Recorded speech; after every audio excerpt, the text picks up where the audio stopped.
For coming, everyone. As I was just introduced, I'm Jaimi Smith. I've been the project manager of weir pool manipulation at Juna for not quite a year yet, but it's been good fun. So I'm here to share with you what we've achieved over the last few years. A brief overview of locks and weirs in SA, and then I'll talk about the riverine recovery project and what we've accomplished through weir pool raising in 14 and 15. Then we'll look at some images of inundation extents and some modelling that we had done and the synthesis of the reports from 2014. And then I'll touch on the monitoring undertaken for the spring event in 2015. So this is just showing the 650 kilometres from the border to Murray Mouth, River Murray stretch that we work with. We've got our first weir at Blanchetown, the 6th is at Mertho, and each weir raises the River Murray approximately 3 metres. So what we have is a highly regulated series of pools. These graphs just show what the water level variations would have looked like in the River Murray. This is taken at the Weir pump station, pre-regulation. So as you can see, a lot of high flow events and some dry periods. Then the bottom graph shows the current water level variations. The black line throughout is the normal, what's called the normal pool level now, which is 6.1 metres. And you can see there that very rarely, if at all, do we go under normal pool level anymore. And apart from a few high flow events that just look like little blips in comparison, we very rarely have those big flows. This sort of regulation on the River Murray has caused a range of ecological issues, some of which that we've been working on in riverine recovery is the fact that a very high percentage, around 70% of wetlands, have become permanently inundated, and this causes ongoing issues for acid sulfate soils. We also have exacerbated salinity issues. So weir pool manipulation is a way of using the existing locks and weirs to raise and lower water levels in the River Murray. We do this to improve the lateral connectivity, and it's one means of improving the interactions between the river, the wetlands and the floodplains. It also contributes to the objectives for a healthy River Murray and is in the River Murray Implementation Act. This is a series of animations just to show you what we mean by weir pool manipulation. So we'll take this as being the current river level with some permanently inundated wetlands and some, I'll just show you in the top corner up there, some low-lying floodplain that looks a bit stressed. In a weir pool lowering, we then can dry wetlands or partially dry some pool-connected wetlands, and what you don't see in this image is that by lowering the River Murray channel, we can increase water velocities. Then return to pool, and we go up into a weir pool raising. This then extends water into additional vegetation. It gets water to those low-lying floodplains, and then everything's happy and green. This just shows that weir pool manipulations aren't anything relatively new in South Australia. They've been done in the past to mimic some aspect of the natural water level variation. What we've undertaken under the RRP is this 2014-2015 raising events. And so we've been successful in RRP to raise weir pools 1, 2 and 5, and weir pool 6 was raised in line with Chowla operations in 2014. So in 2014, this was the first time the Lock 1 and 2 weir pools were raised to 50 centimetres above normal pool level.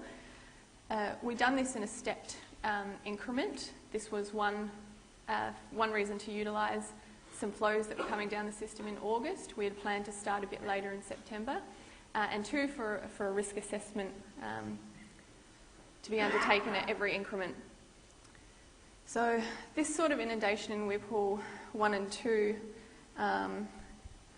would inundate an area that would occur under a similar flow of about 58 and 50 gigalitres per day in the lower reaches of the weir pool.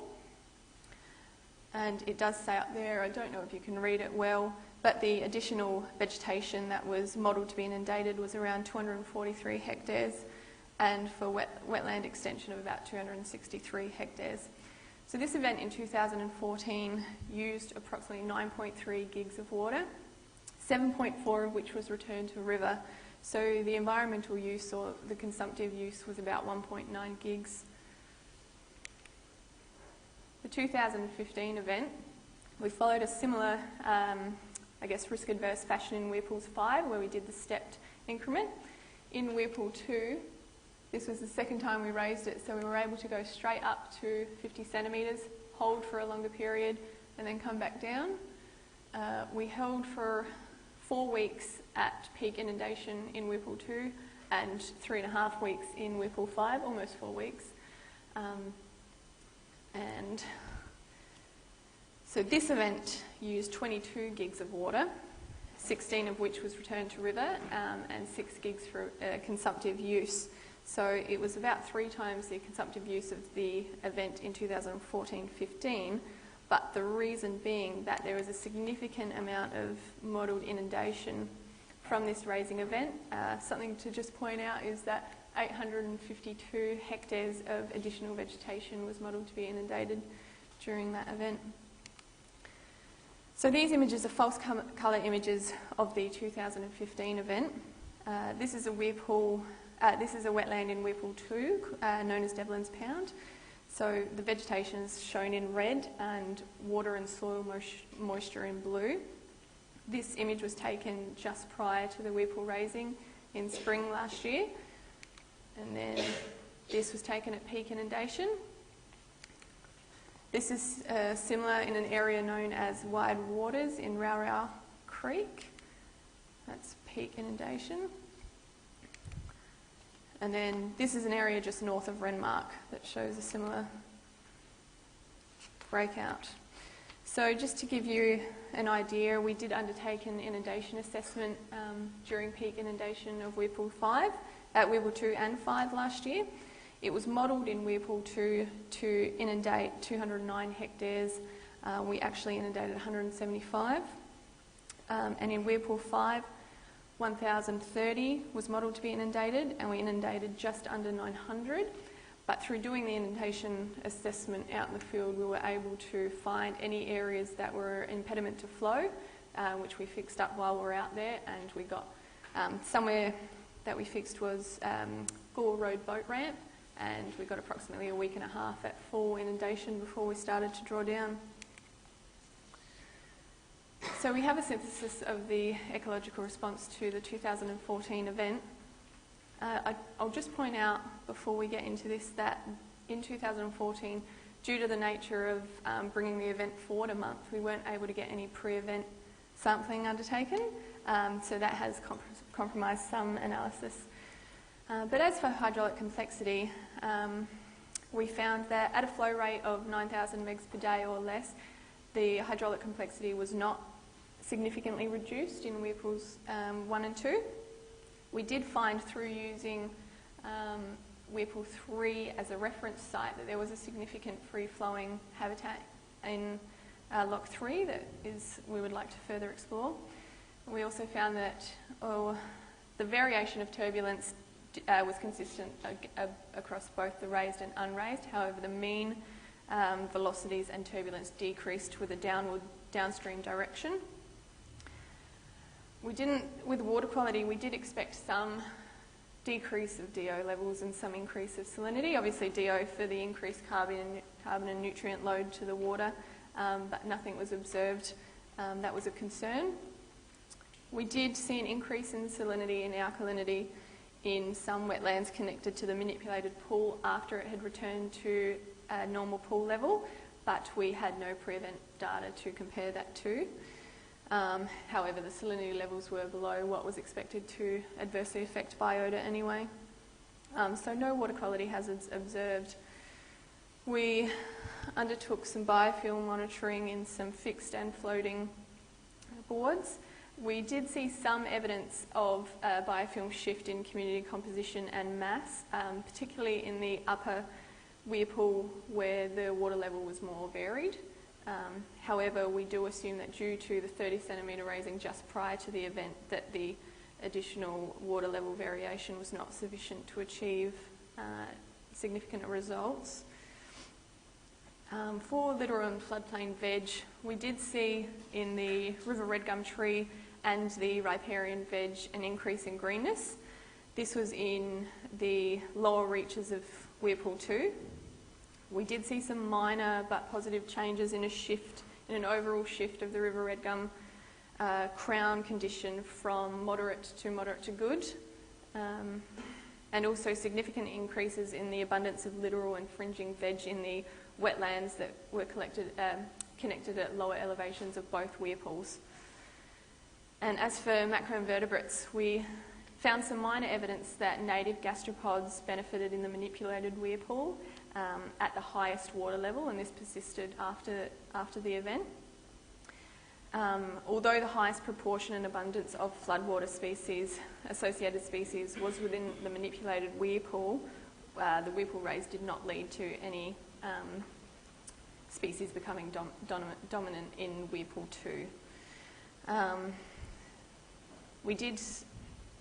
So the ovigerous female prawns and shrimps did not show a significant increase in abundance due to the Weir pool raising. However, all 5 species that were recorded were in the manipulated Weir pool. And we do believe that this again was compromised by the lack of pre-event data. The monitoring program for 2015 built on what was learnt from 2014 in the way we undertook the event and the monitoring program. So we aimed to hold the event in September, a little bit later, and to hold at a maximum height for longer. We also introduced small-scale variations in the water level while it is at peak. This is to provide productivity benefits. Although we didn't get to undertake a lowering in 2015, we do hope to undertake lowering to maximise the littoral zone variations in the future. And like I said, the 2015 program continued on from a lot of work undertaken in 2014 with a few additional parameters included. This included the growth and condition of Australian smelt in raised and unraised Weir pools. We determined the extent of lateral recharge and linked it to observed veg response in both raised and unraised Weir pools. And we also have some lab trials of gastropods and shrimps feeding on biofilms from manipulated and unmanipulated Weir pools. So I guess, and I'd like to point out that despite salinity in Weir Pool 5 being considered a medium risk, we didn't have any salinity response to the raising of concern. So that was a big win in itself. And the monitoring reports from the 2015 event are due around May, June this year. So I have a lot more info by the time this comes around next. So concluding remarks, we are looking at holding future events. We're addressing gaps to transform these from being Weir pool manipulation events into a regime. We've got a lot of community buy-in with changing the way we're operating the river, so it'd be great to continue this and keep them on board. We are learning through running these events how to coordinate with all other e-water users in the state and delivering e-water for an event. And that, yes, we got small but positive responses ecologically. A lot of the feedback is they'd like these events to be held longer, at higher and more frequent manipulations will help analyse long-term ecological impacts, outcomes, and that no water quality risks were observed. So these sorts of events aren't possible without a huge amount of coordination between Juna, SA Water, Murray-Darling Basin and the Commonwealth Environment Water Office, and also a huge amount of in-kind support from Juna staff and all our service providers. So thank you.